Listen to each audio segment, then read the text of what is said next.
Casi 6 minutos pasan de las 9, de las 8 en Canarias, analizando la actualidad de este lunes 21 de noviembre con Paulino Guerra, con Chema Crespo y con Roberto Bécares, con ustedes si quieren, con vosotros si queréis, al final de esta hora en el 900-137-137 y con invitada aquí en el estudio que es Inés Arrimadas, es la jefa de la oposición en el Parlamento catalán, presidenta de Ciudadanos en Cataluña. Inés Arrimadas, ¿qué tal? Buenos días. Hola, buenos días. Acostumbrada a charlar en la distancia siempre, Sí. Hoy está aquí en el 101 de la Casa de la Radio. Así Un que placer, bienvenida. muchas gracias. Andábamos debatiendo en tiempo de tertulia, ya sé que le pregunto por otros dos partidos, PNV y Partido Socialista de Euskadi, pero andábamos debatiendo si ha ganado el nacionalismo moderado en este acuerdo del que hoy conoceremos más detalles y le pido una opinión al respecto. Bueno, yo creo que no hay que hablar de si ganan los partidos, sino si ganan los ciudadanos, y yo quiero ver cuál es el contenido de ese acuerdo. Estamos muy acostumbrados a hablar de pactos entre partidos, pero yo creo que lo que intentamos aportar a la política es el contenido de los pactos. ¿Para qué ha servido este pacto? ¿Qué contenido tiene? ¿Ha sido solo un reparto de consejerías? ¿Va a ser un continuismo absoluto respecto a lo que ya había? Eso es lo importante, yo creo, para los ciudadanos. El País Vasco es evidente que tiene pues cifras e indicadores por encima de la media española en muchos aspectos, pero también tiene muchos retos. Y también tiene un éxodo de jóvenes importante, también tiene un envejecimiento de la población importante, también necesita una modernización de su administración pública. Eso va a servir, ese pacto va a servir para solucionar los problemas de las personas del País Vasco, ¿sí o no? Ese yo creo que debe ser el enfoque de ahora mismo de los pactos, porque puede haber pactos, pero que no supongan ningún tipo de cambio para la ciudadanía. Así que vamos a ver en qué se traduce ese acuerdo, en el contenido del mismo, no tanto hablar del quién, sino del qué. Pero ¿hasta qué punto le tranquiliza que el pacto sea con el Partido Socialista de Euskadi y no con Bildu o con el Carrequín Podemos? Porque el PNV podía haberlo intentado por el otro lado. Hombre, siempre hay opciones más radicales, obviamente, pero vamos a ver en qué se traduce ese acuerdo, insisto. Porque al final, para mantener determinadas políticas continuistas, para mantener además determinadas ideas que han sido defendidas también por el Partido Nacionalista Vasco, no olvidemos que es un partido nacionalista, o sea, no es un partido que apueste ni por la igualdad de los españoles, ni por el tratar de tú a tú a los problemas de la gente, independientemente de la zona en la que vivan, etcétera, etcétera. Vamos a ver en qué se traduce. ¿Se imagina un acuerdo parecido en Cataluña? ¿Cuál sería el equivalente a este acuerdo en Cataluña? Si me lo puede diseñar. Pues la verdad es que los pactos que se han producido en Cataluña siempre han sido entre nacionalistas e independentistas y PP y PSOE, o PSC allí, el Partido Socialista de los Catalanes. Es decir, no es impensable que esto pueda ocurrir en Cataluña, porque de hecho ya ha ocurrido. El propio Partido Popular ha pactado durante muchísimos años en Cataluña y en el Congreso de los Diputados con Convergencia y Unió. El Partido Socialista ha pactado con Esquerra, gobernaron juntos. Esquerra Republicana de Cataluña y el Partido Socialista gobernaron juntos durante el tripartito, ¿no? Por tanto, sí que es posible estos pactos, siempre hay opciones peores, pero al final, ¿en qué se traducen estas cosas? ¿Qué políticas se van a poner encima de la mesa? ¿Qué enmiendas a su propia gestión se pueden reconocer? Yo creo que ahí es donde está el tema y es el foco que a nosotros nos gustaría cambiar de la política española. No hablar tanto de quién pacta, sino para qué se pacta. Porque al final, si sirve para repartirse sillas, si sirve para que todo siga igual, pues es evidente que podrá haber gobierno, que eso es bueno, pero no va a haber muchos cambios, sin duda. ¿Para qué se pacta entre PP y Ciudadanos? Para que haya presupuestos. ¿Esta semana va a ser decisiva para que haya presupuestos? ¿En qué sentido avanzamos en esta negociación o está estancada? ¿En qué impuestos se pueden subir y cuáles no? Bueno, todavía es que no se ha podido profundizar en las negociaciones. Yo creo que esta semana sí que puede ser importante para empezar a hablar de contenidos concretos. Nosotros tenemos una idea muy clara. Nosotros no tenemos ninguna intención de que España esté bloqueada, de que España no tenga gobierno, de que España no tenga presupuestos. Eso objetivamente es malo para este país y por tanto nosotros siempre vamos a intentar que haya estabilidad, que haya un gobierno y que haya presupuestos. Ahora, ¿cualquier presupuesto? No. Un presupuesto que en vez de recortar, que es lo que se ha hecho en los últimos años, recortar en sanidad y en educación sin piedad, pues lo que haga es reformar España. Y unos presupuestos, en vez de que suban los impuestos a la clase media y trabajadora, pues que como mínimo los mantengan, pero que no vuelvan a subir los impuestos. Si se cumplen estos requisitos, que yo creo que no son peticiones imposibles, no son propuestas ingenuas e insensatas, sino que me parece una cosa muy razonable, pues evidentemente podremos estar en disposición de que España tenga unos presupuestos. Pero insisto, no se ha empezado a poner el hilo a la aguja, como se dice en catalán. Vamos a ver exactamente en qué quedan las negociaciones, pero nuestra predisposición a negociar, toda. Nuestra predisposición para que España tire hacia adelante, tenga presupuestos y tenga estabilidad, absoluta. Ahora, ¿cualquier presupuesto? No. vamos a ver unos presupuestos que no ataquen de nuevo a la clase media y trabajadora, sino que le ayudan a levantarse. Pero ¿dónde está la línea naranja? Es decir, IVA y IRPF, que no se toquen. Esa es la postura de Ciudadanos. Bueno, hay muchas más cosas. Ya lo Nosotros sé, no pero queremos por ir parte recortar, a parte. por ir parte a parte, no queremos que se recorte en sanidad y en educación. Los servicios básicos y públicos españoles no pueden soportar más recortes. Eso es una línea roja para Ciudadanos. Y, evidentemente, no podemos subir de nuevo los impuestos a la clase media y trabajadora. No solo por un tema ideológico, sino por un tema de proyecto de futuro. Es decir, si volvemos a machacar a la clase media y trabajadora, a las pymes y a los autónomos, no nos vamos a levantar nunca. Entonces, en vez de hacer eso, ¿qué hay que hacer? Pues reformar España. Reformar en chiringuitos políticos, eliminar duplicidades, hacer una administración pública más eficiente, pero garantizando la sanidad y la educación. Y en temas de impuestos, pues yo prefiero que se revierta los efectos de la amnistía fiscal. Tenemos hasta el 30 de noviembre para que los defraudadores, en vez de pagar el 3%, como mínimo paguen el 10%, que es lo que dijo la ley de amnistía fiscal, y para eso hay margen para hacerlo. Y también que, por ejemplo, se reforme el impuesto de sociedades para que se eliminen determinados agujeros por donde se escapan muchos recursos y sobre los que solo se benefician pues unas cuantas grandes empresas. Si podemos hacer todo eso, evidentemente nosotros podremos estar en disposición de aprobar unos presupuestos, pero, insisto, todavía no hay nada definido, no se han iniciado apenas las negociaciones, digamos, de contenido y serias, y vamos a ver cómo se desarrolla esta semana, sobre todo. ¿Y según sus cuentas con eso llega o habría que tocar también los impuestos especiales? Pues porque hay que ingresar más. Hay que ingresar más y hay que gastar menos en gasto superfluo. Insisto, no hay que recortar en sanidad y en educación. Nosotros siempre utilizamos un símil que es la dieta, ¿no? No hay que recortar en el músculo de los servicios públicos, hay que recortar la grasa. Y en España hay mucha grasa en la administración pública, que no tiene nada que ver ni con los profesores, ni con los médicos, ni con los jueces. Hay grasa de duplicidades, de chiringuitos políticos, niveles administrativos que están duplicados y triplicados. Ahí es donde hay que meter la tijera. No en la sanidad y en la educación, no en el bolsillo de los trabajadores. Esa es la filosofía de Ciudadanos. Cuadran las cuentas. Nos encantaría ir a programas de televisión y prometer pagas para todo el mundo y que nadie va a tener que volver a pagar su hipoteca, pero eso evidentemente no es una propuesta de Ciudadanos, porque sabemos que no se puede cumplir.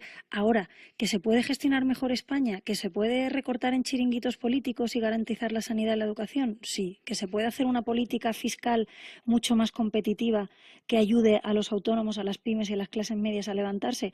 Se puede luchar contra el fraude fiscal mucho más de lo que se hace ahora, sin duda, y esa va a ser la línea de Ciudadanos. Con los votos de Ciudadanos solo no llega. Al Gobierno y al PP le hacen falta otros votos. ¿Con quién prefiere que llegue a un acuerdo? ¿Con el PNV o con el PSOE? Nosotros ya le digo que nosotros estamos centrados en el contenido de esos presupuestos. Si esos presupuestos son buenos para España, pues yo espero que por responsabilidad pues no solo haya un partido, sino que pueda incluso haber varios partidos que puedan dar apoyo a estos presupuestos. Pero ya digo, quien gobierna, yo de contenido, evidentemente nosotros siempre preferimos que los grandes acuerdos de España se puedan hacer con las mayorías posibles.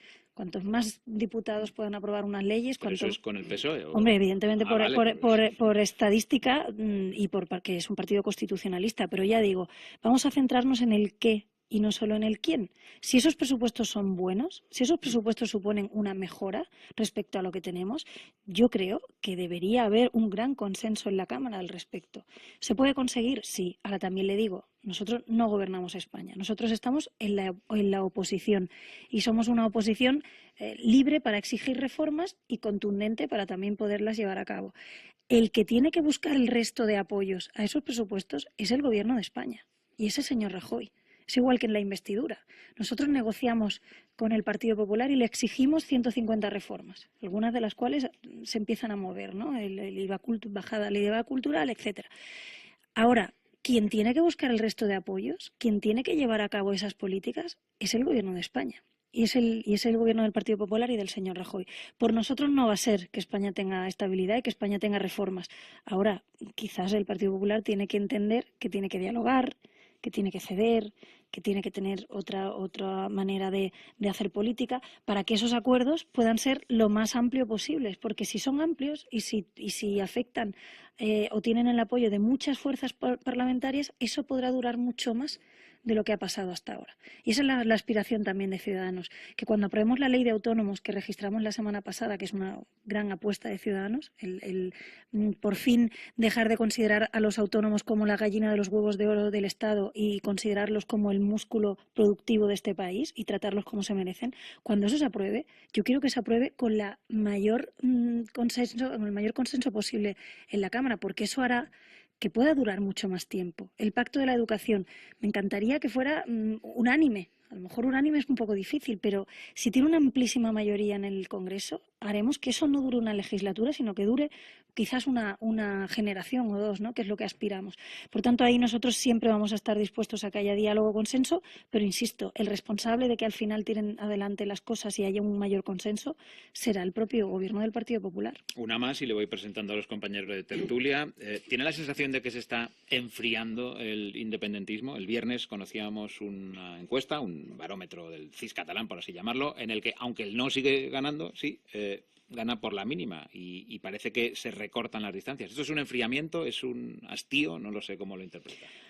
Hay mucha gente que está cansada en Cataluña. Mantener la tensión durante tantos años es muy complicado. Piensen que llevamos desde el año 2010 en Cataluña, que el único tema político, la única apuesta del Gobierno de la Generalitat es hacer un referéndum de independencia y en los últimos tiempos ya declarar la independencia directamente. Por tanto, eso, mantenerlo durante mucho tiempo es complicado. Además, incluso los propios partidos independentistas reconocen que no pueden avanzar. Lo digo porque ahora han vuelto a pedir el referéndum. Yo no sé si se acuerdan ustedes que ellos decían que ya el referéndum se había hecho, que se había ganado supuestamente y que ya se iban, ¿no? Que ya estaban declarando la independencia y se estaban gastando millones de euros en estructuras de Estado. Bueno, pues ahora tienen que reconocer que vuelven a la casilla de salida, vuelven a pedir un referéndum. Y eso no es una cosa trivial. Volvemos políticamente al año 2010. Por tanto, yo creo que sí que hay un agotamiento, pero insisto, para tener un proyecto alternativo al independentismo no solo hace falta que ellos se cansen o que ellos reconozcan que no pueden avanzar, que es así, sino que hay que reformar España. Hay que reformar España y creo que la mejor alternativa al separatismo es una España que funcione. Y en esas estamos, en una etapa de ilusión, en una etapa de reformas que evidentemente no es la que a nosotros nos habría gustado porque no ha habido un cambio de gobierno ni un cambio ni siquiera de presidente, pero vamos a intentar que haya un cambio de políticas al menos y ahí está el acuerdo de Ciudadanos con 150 exigencias.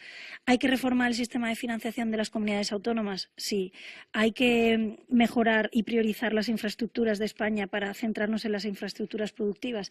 Sí. ¿Hay que despolitizar la justicia? Sí. ¿Hay que tener un mercado de trabajo mucho más justo con los trabajadores, con los autónomos y con las pymes y que nos acerque a Europa? Sí. Si hacemos todo eso, el cansancio de no poder avanzar del separatismo porque nunca ha sido un proyecto viable, más la reforma de España, más el diálogo, más las mejoras, creo que va a ser la mejor solución a un problema que tenemos en Cataluña, que es un problema que algunos han querido negar, pero que existe y que hay que darle pues respuestas también, ¿no? desde el punto de vista político. Charlando con Inés Arrimadas en las mañanas de Radio Nacional de España y con los compañeros de tertulia, Paulino Guerra, cuando quieras. ¿Qué tal? Buenos días, Buenos señora días. Arrimadas. Dos preguntas. Usted hablaba de chiringuitos. Me gustaría que me dijese cuántos chiringuitos sobran en Cataluña. En segundo lugar, preguntarle qué le ocurre a Ciudadanos en Cataluña. Usted en septiembre del 15 sacó un fantástico resultado, 25 escaños, más de 700.000 votos, pero en 8 meses Ciudadanos ha perdido en esa comunidad, en las sucesivas elecciones generales, en torno a 350.000 votos. Con lo cual, preguntarle por el fenómeno de que haya un proceso de desinfle de Ciudadanos en esa comunidad y si esto tiene algo que ver con algunas críticas que leo de gente que estuvo en el origen de Ciudadanos, que le acusan a usted de tener una posición equidistante entre el gobierno de la Generalitat y el de Rajoy, o haber abandonado la crítica frontal contra políticas que en su origen Ciudadanos consideraba que eran muy relevantes, como la inmersión lingüística o la denuncia de las multas por rotular en castellano. Pues a ver, en primer lugar, de chiringuitos. Cataluña encabeza la lista de chiringuitos políticos de todas las comunidades autónomas. Es decir, hay un ranking, una estadística objetiva de cuántas entidades públicas hay en cada comunidad autónoma, y Cataluña encabeza esa lista, por encima de otras comunidades como Andalucía, por ejemplo, ¿no? Por tanto, sí, sobran muchos chiringuitos también en Cataluña, y yo creo que en Cataluña también necesitamos una administración pública muchísimo más moderna, muchísimo más eficiente y muchísimo más despolitizada que la que tenemos ahora. De respecto al resultado... ¿Cuáles quitaría usted? Bueno, es que hay muchísimas. Yo creo que dígame los 3 o 4 más importantes. A ver, lo que no tiene sentido, evidentemente, es que en Cataluña tengamos ayuntamientos, que los ayuntamientos para mí evidentemente son básicos, área metropolitana en algunos casos, consejos comarcales, diputaciones provinciales, delegaciones provinciales del gobierno autonómico, delegaciones provinciales del gobierno de España, la comunidad autónoma y el gobierno de España. Es evidente que en Cataluña sobran determinados niveles administrativos, como pasa exactamente igual en el resto de España. Y después, pues hay muchísimos consorcios, organismos autónomos, empresas públicas que muchas veces no se sabe ni que existen, ni qué hacen, y que yo creo que evidentemente podríamos hacer una reorganización de la administración pública que fuera mucho más eficiente, garantizando los servicios, porque no hay que rebajar en servicios, hay que bajar en estructuras duplicadas. Respecto a la segunda pregunta del tema de las elecciones, el resultado y la dinámica electoral no tiene nada que ver entre unas elecciones autonómicas en Cataluña y unas elecciones generales. Y eso lo hemos visto en Cataluña y lo hemos visto en otras comunidades autónomas, por ejemplo en el País Vasco. El resultado de generales no tiene nada que ver con el resultado de las autonómicas. Por tanto, Ciudadanos no es que haya bajado en las generales, sino que tiene un resultado muchísimo más importante que respecto a otras ediciones de generales en las que nosotros nunca habíamos tenido ni representación en el Congreso de los Diputados. Esto no es solo una percepción mía. El CEO, que es el Centre de Estudios de Opinión, como el CIS catalán, nos sigue dando segunda fuerza política en Cataluña, la primera con diferencia de todas las fuerzas constitucionalistas, y, por tanto, de desinfle nada. Seguimos siendo los líderes de la oposición en Cataluña, seguimos siendo segunda fuerza, y además, respecto a los últimos sondeos, vamos creciendo respecto a los últimos sondeos. Quien diga que yo tengo una posición ambigua respecto al independentismo es que no se ven mis intervenciones parlamentarias o no se ven mis intervenciones en los medios de comunicación. Sinceramente, no le puedo decir otra cosa. No solo es que no somos ambiguos, es que somos los que más claros hemos hablado, los que podemos hablar más claro, porque nunca hemos pactado con Esquerra, como ha hecho el PSC, y nunca hemos pactado con CiU, como ha hecho el Partido Popular. Somos absolutamente claros y nítidos. Lo que está pasando en Cataluña es un problema. Tenemos un gobierno que lo único que quiere hacer es declarar la independencia. Y yo recomiendo a todo el mundo que se mire nuestras intervenciones. Respecto a la lengua, seguimos defendiendo exactamente lo mismo. Queremos un sistema trilingüe y no un sistema de una sola lengua vehicular, que es el catalán, que ya sabemos por qué está este sistema. Respecto a las multas lingüísticas, yo misma he presentado muchísimas veces iniciativas para acabar con lo que me parece una vergüenza, y expliquemos a la gente lo que es una multa lingüística. En Cataluña ahora mismo, si tú rotulas tu establecimiento únicamente en castellano o en cualquier lengua que no sea el catalán, puedes ser multado. Es decir, si tú pones una zapatería y pones Zapatería Manoli, en lugar de poner Sabatería, que sería el nombre en catalán, o Zapatería y Sabatería, te pueden multar. Y eso es algo que seguimos defendiendo en el Parlamento. ¿Qué pasa? Que defendemos otras muchas cosas también, porque somos líderes de la oposición. No solo somos una plataforma para luchar contra el independentismo, sino que somos el grupo parlamentario que más propuestas sociales y económicas ha presentado en el Parlamento. ¿Tenemos que seguir defendiendo que queremos eliminar las multas lingüísticas? Por supuesto. ¿Tenemos que seguir defendiendo un sistema trilingüe en la escuela? Por supuesto, y lo seguimos haciendo. Y en el último pleno, mi compañera Sonia Sierra volvió a insistir en ese tema. Hombre, pero es que tenemos que hablar de sanidad, tenemos que hablar de educación, tenemos que hablar de infraestructuras, tenemos que hablar de cómo se gestiona la Generalitat de Cataluña, que es una administración importantísima, con un presupuesto de 36.000 millones de euros, y nosotros tenemos que estar preparados para gobernar Cataluña cuando toda esta locura, para mí, desde el gobierno de la Generalitat independentista, pues se acabe. Y ahí estará Ciudadanos para liderar la alternativa política en Cataluña. Chema Crespo. ¿Qué tal? Buenos días. Buenas. Ustedes han sido muy coherentes al plantear, en fin, lo que históricamente se llama reforma de la administración, que es la reforma pendiente en nuestro país, que cada vez que se han hecho reformas administrativas lo que se ha hecho ha sido incrementar la administración. Y claro, directamente ustedes corren el riesgo, me imagino conscientemente, de que esa reforma administrativa pendiente lleve a situarles en el terreno de que cuestionan el modelo autonómico, por ejemplo, ¿no?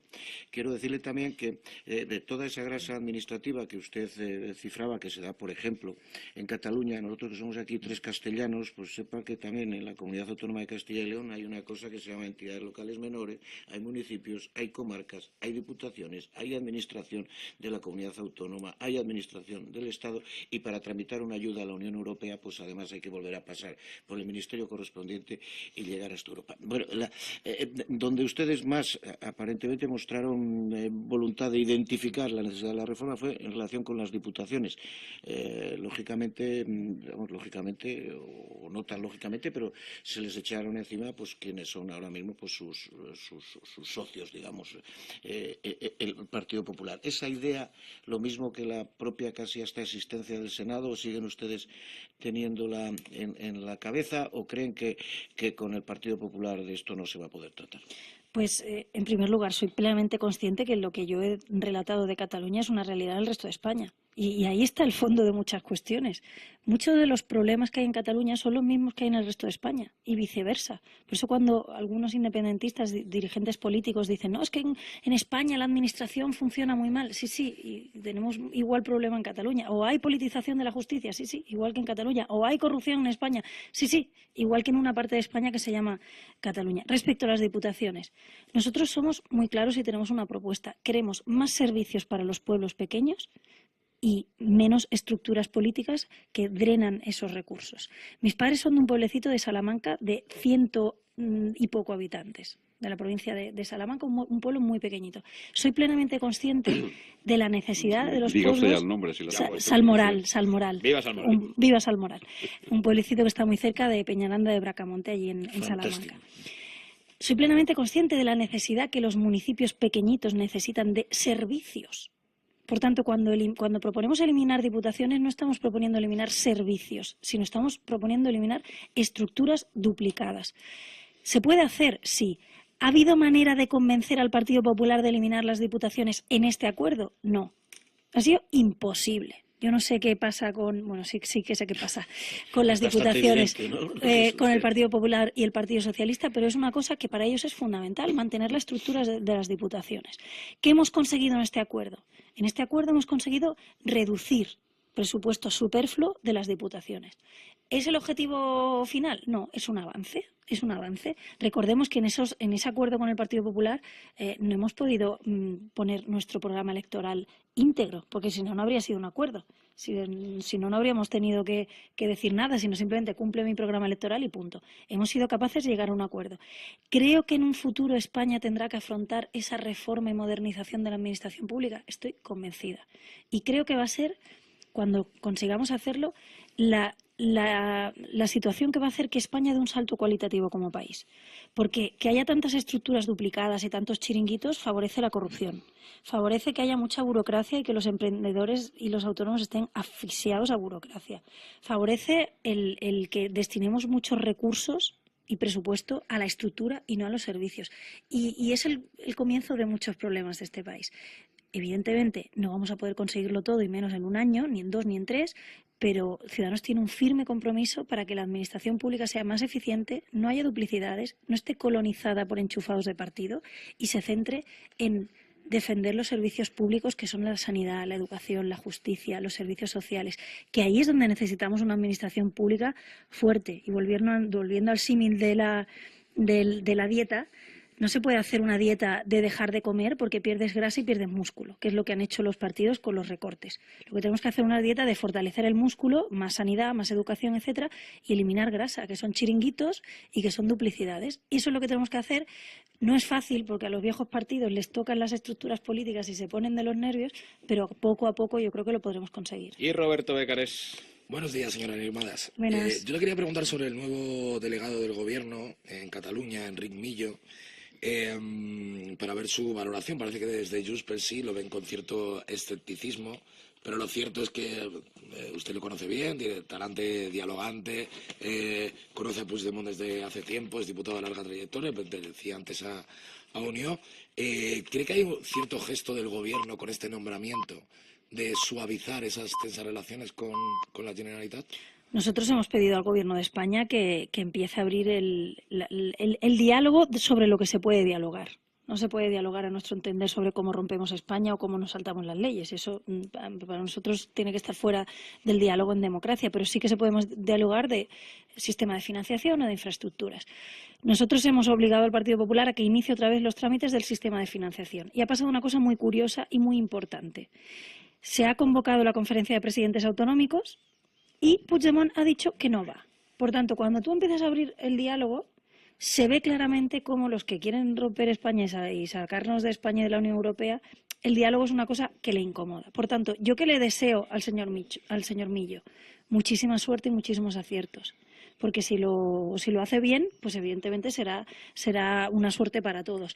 Yo no puedo juzgar un trabajo que no ha empezado a hacerse. Yo conozco al señor Millo, tampoco es que tenga una relación personal muy, muy cercana, pero lo conozco y tengo pues una relación cordial como diputado, no lo conozco como delegado del Gobierno. Ahora, espero que lo haga bien y que sea una pieza más para empezar a solucionar el problema. Pero ya le digo, el Partido Popular ha tenido 4 años de mayoría absoluta y no ha hecho absolutamente nada para solucionar lo que estaba pasando en Cataluña y, de hecho, yo creo que se han incrementado más las dificultades. Ciudadanos siempre va a estar apoyando las soluciones, nunca los problemas, y, por tanto, le deseo mucha suerte al señor Millo, como se la desearía a cualquier otra persona, por cierto, que accediera al cargo. Pero hay que ir más allá de los gestos.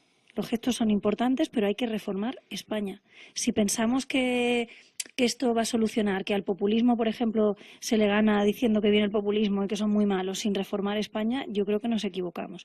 Y ahí, si ponemos en marcha estas medidas que están en el acuerdo, si reformamos el sistema de los autónomos, si reformamos el sistema de financiación de las comunidades autónomas, si eliminamos chiringuitos políticos, si despolitizamos la justicia, si hacemos todo eso, yo creo que evidentemente será la mejor solución y la alternativa tanto al separatismo como al populismo. ¿Confía más en la gestión de la vicepresidenta Soraya Sáez de Santamaría, que parece que es la que tiene las riendas ahora de negociar estas cuestiones? Yo creo, insisto, no vamos a hacer una guerra de personas, sino de contenido. Si el Gobierno de España tiene un firme propósito de empezar a dialogar sobre lo que sí que se puede dialogar, que es reformar España, no romperla, yo creo que ahí sí que hay margen para que se pueda desencallar esta situación. Pensemos, y esto lo ha reconocido el propio señor Mas, Artur Mas, que el bloqueo de España y el talante, como él le llama, del gobierno del PP ha sido la mejor oportunidad para el independentismo. Lo ha reconocido el propio Mas. Es una oportunidad el bloqueo español, es una oportunidad el gobierno del PP. Por tanto, vamos a abrir estos espacios de diálogo y de reformas que son la mejor alternativa, porque enseguida se ve que el señor Puigdemont no tiene ningún tipo de intención de dialogar de nada. No quiere ir a la reunión de presidentes, va a dejar la silla de los catalanes vacía. Van a estar todas las comunidades autónomas menos Cataluña. Y eso es una muestra clarísima de que no hay voluntad de diálogo y de que si esas reuniones no se celebraran, evidentemente el gobierno independentista podría seguir diciendo que es que España no me escucha, que es que el gobierno de España no quiere dialogar. Hay que abrir el diálogo sobre lo que sí que se puede dialogar y hay que poner en evidencia a los que no tienen ningún tipo de interés de dialogar, sino solo de romper. Inés Arrimadas, jefa de la oposición en el Parlamento catalán y presidenta de Ciudadanos en Cataluña. Muchas gracias por estar con nosotros. Muchas gracias. Son las 9:33, las 8:33 en Canarias.